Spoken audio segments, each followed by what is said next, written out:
ना जात की ना पात की, ना जात की ना पात की, इस बार बात होगी सिर्फ विकास की। कोशिश किए बिना कभी सुधार नहीं होते, कोशिश किए बिना कभी सुधार नहीं होते, संघर्ष और प्रयत्न कभी बेकार नहीं होते।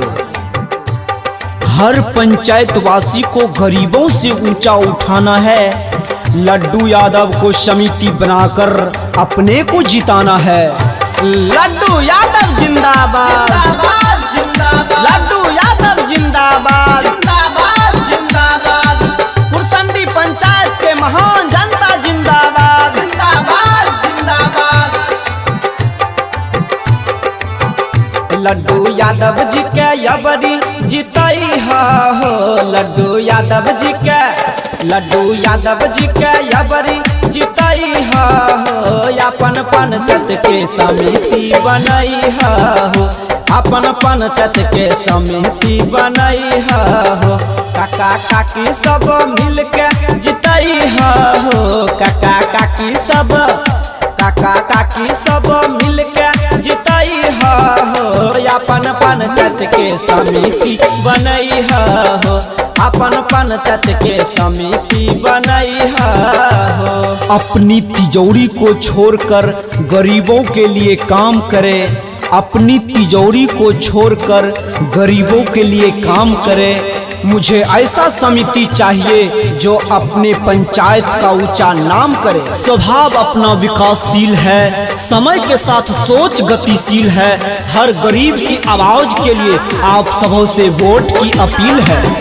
अपना समिति कैसा हो, लड्डू यादव जैसा हो, अपना समिति कैसा हो, लड्डू यादव जैसा हो। हाँ हाँ अबरी बेर काकी भूल मत जइहा, लड्डू यादव के समिति बनैहा, समिति बनैहा। हे हो अबरी बेर काका भूल मत जइहा, लड्डू यादव के समिति बनैहा।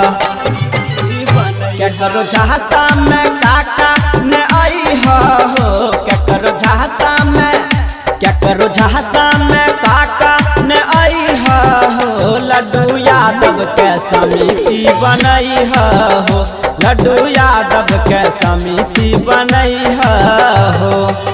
बहुत देख ली जमी अब आकाश देखेगा, बहुत देख ली जमी अब आकाश देखेगा, जमाना इस पंचायत का विकास देखेगा। जो जीतना चाहता है चुनाव नोटों से, जो जीतना चाहता है चुनाव नोटों से, उन्हें सिखाना है सबक अपने वोटों से।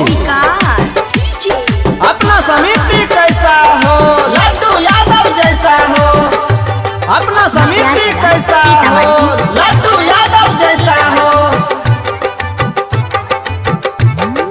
हे हो अपन पंचायत के विकास बढ़ैता, हरदम सबके साथ निभैता, साथ निभैता।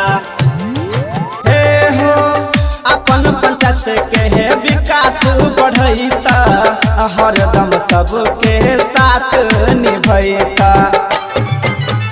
कुमार नीरज के बात नहीं भूलई हो, कुमार नीरज के, कुमार नीरज के बात नहीं भूलई हो, लड्डू यादव के समिति बनई हो, लड्डू यादव के समिति बनई हो। Recording by Supriya studio Madhepura station Chowk.